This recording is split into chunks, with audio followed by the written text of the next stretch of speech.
모든 국민들은 실험 대상이 아닙니다.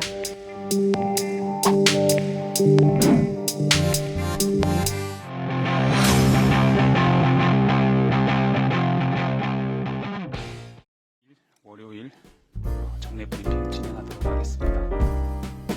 먼저 정경 청장의 설명이 있겠습니다. 예방접종 준비 상황에 대해서 설명을 드리겠습니다. 2월 26일 국내에 처음으로 도착하는 코박스 화이자 백신 5만 8천 명분은 2월 27일부터 코로나 환자를 치료하는 치료병원 종사자 약 5만 5천 명에게 접종을 시작합니다. 이번 화이자 백신의 접종은 중앙 및 각 권역별 코로나19 예방접종 센터에서 실시하고 예방접종 센터 방문에 따른 코로나19 진료 공백을 최소화하기 위해서 접종 대상자가 120명이 넘는 감염병 전담병원은 자체 접종을 진행하게 됩니다. 예방접종은 중앙예방접종센터, 권역 및 지역예방접종센터, 자체 접종 의료기관 순으로 이루어질 예정입니다. 아무래도 처음 도입한 백신이기 때문에 또한 냉동 백신에 대한 관리에 대한 난이도가 있어서 화이자 백신의 접종을 안전하게 실시할 수 있도록 자체 접종 의료기관은 예방접종 센터에서 현장 교육에 참여하도록 하여 관리하도록 하겠습니다. 아스트라제네카 백신 예방접종은 2월 26일 오전 9시부터 시작할 예정입니다.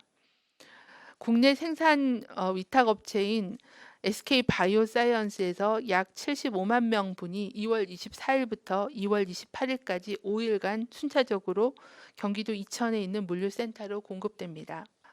이 공급에 따라 의료기관별로 예방접종 백신을 소분하여 2월 25일부터 28일까지 전국의 보건소와 요양병원에 운송할 예정입니다.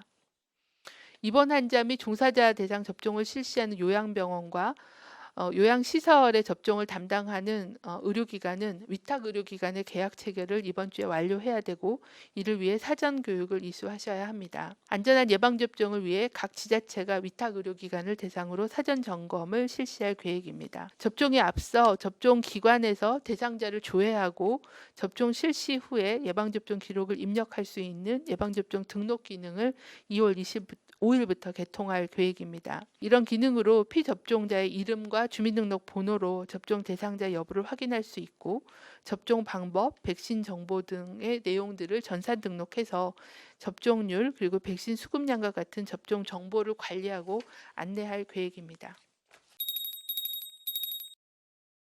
방역 당국이 집단 면역 형성 여부를 판단하는 기준이 무엇인지 궁금하다는 질문입니다. 우리가 그 예방접종 계획을 말씀을 드릴 때 전 국민 70% 이상의 접종을 하겠다라고 말씀을 드렸습니다.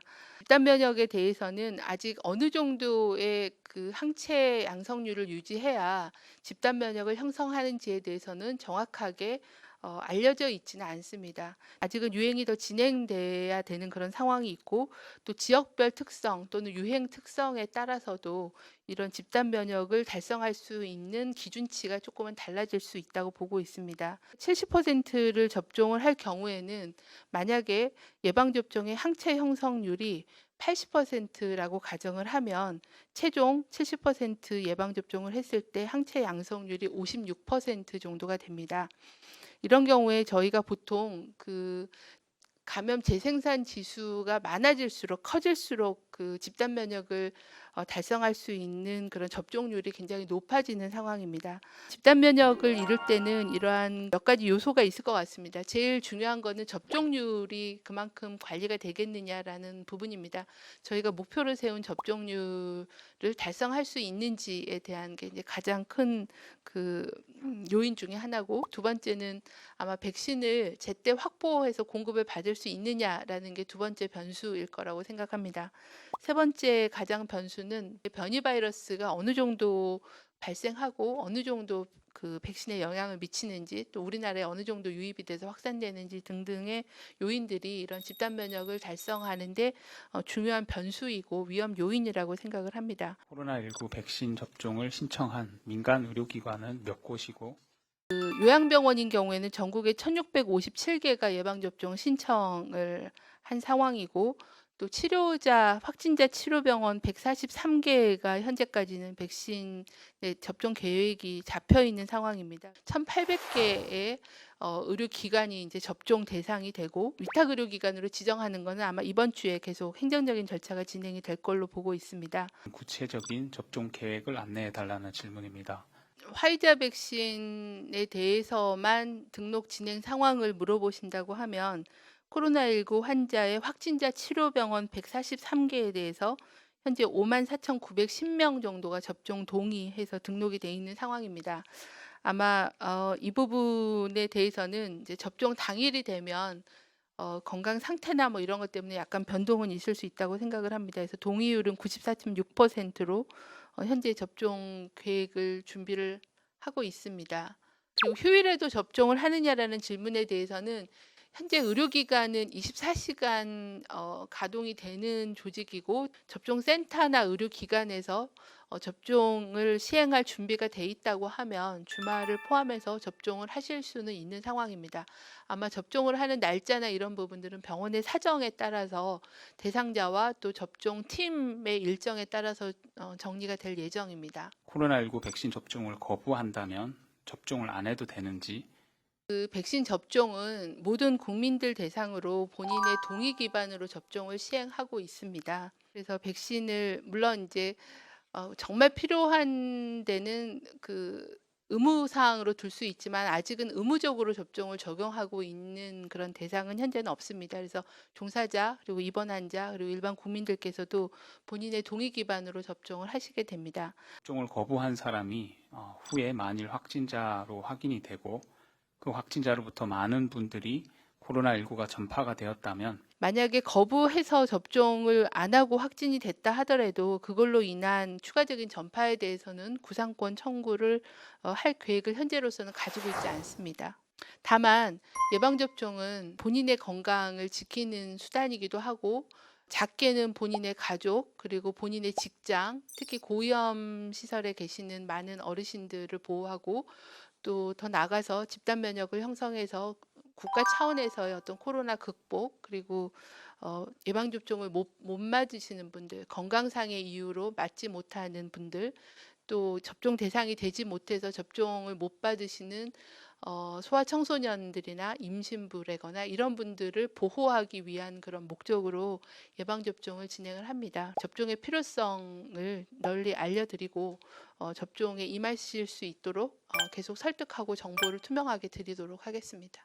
2차 접종을 늦춘다거나 해당 백신을 1회만 접종할 계획이 있는지 질문 주셨습니다. 네, 현재 저희가 화이자 백신을 포함해서 아스트라제네카 백신 모두 허가난 사항의 접종의 횟수와 또 접종 간격을 지켜서 접종을 진행할 계획입니다. 또한 부분 불완전하게 면역이 형성됐을 때는 또 변이 바이러스에 취약하다는 그런 점들도 제기가 되고 있기 때문에 접종 스케줄대로 접종할 계획입니다. 백신이 지자체 보건소에 배송되는 날짜가 언제라고 보는지, 아스트라제네카 백신인 경우에는 2월 25일 날 전국 보건소에 배송될 예정입니다. 울릉도 한 곳만 다음 날 배송이 되고 나머지 보건소는 모두 25일 날 모두 배송하는 걸 계획으로 진행하고 있습니다. 그리고 요양병원의 배송에 대해서는 2월 25일부터 2월 28일까지 요양병원은 순차적으로 운송할 예정입니다. 그리고 첫 접종은 저희가 이제 늦어도 백신이 2월 28일까지는 공급이 되고 백신을 받으시고 가급적이면 5일 이내에 1차 접종을 하시는 걸로 안내를 하고 있습니다. 그리고 2차 접종은 현재 저희가 전문가 그리고 예방접종 전문위원회 심의를 거쳐서 8주 간격으로 접종하는 것을 기본으로 권고하도록 그렇게 정하였기 때문에 1차 접종 후에 2차 접종은 8주 후에 또 동일한 그런 절차를 거쳐서 백신이 공급되고 접종이 진행될 예정입니다. 대통령이 실험 대상이냐라는 발언에 대해서 어떻게 보는지, 현재 예방접종을 진행하는 것은 이미 임상시험을 거쳐서 안전성과 효과성이 확인된 허가를 받은 백신을 접종을 합니다. 백신 접종을 맞으시는 모든 국민들은 실험 대상이 아닙니다. 그런 표현은 적절하지 않다라고 생각합니다.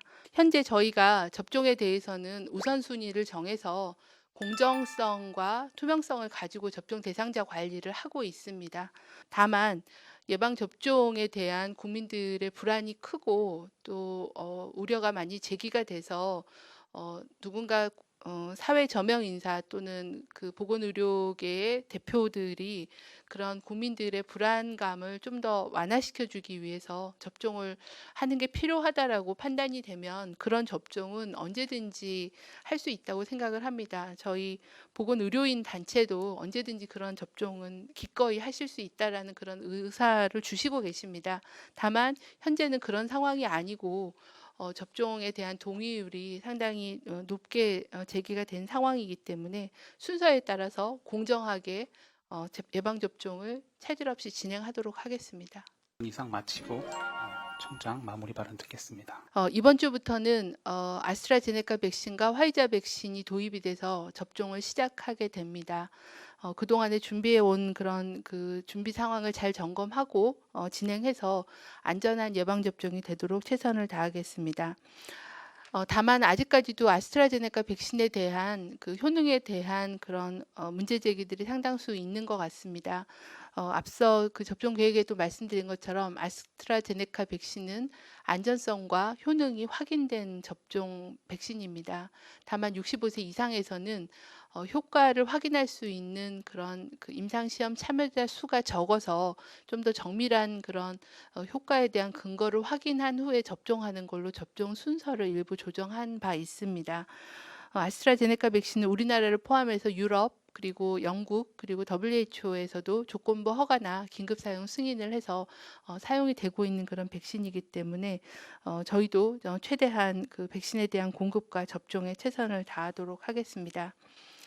지난주에 접종이 제일 먼저 이루어지는 요양병원과 요양시설 그리고 코로나 환자 치료병원 종사자에 대해 접종 동의 여부에 대한 것을 조사를 하였고 95% 이상이 동의를 해주셨습니다. 예방접종은 개인의 선택이지만 코로나19에 가장 취약한 어르신들과 환자분들을 감염으로부터 보호하기 위한 일념으로 동의 결정을 해주신 걸로 알고 있고 깊이 감사드립니다. 이후에도 접종 준비와 소통에 차질 없이 준비하여 안전한 접종이 진행될 수 있도록 최선을 다하겠습니다. 브리핑 마치겠습니다. 참여해 주셔서 감사합니다.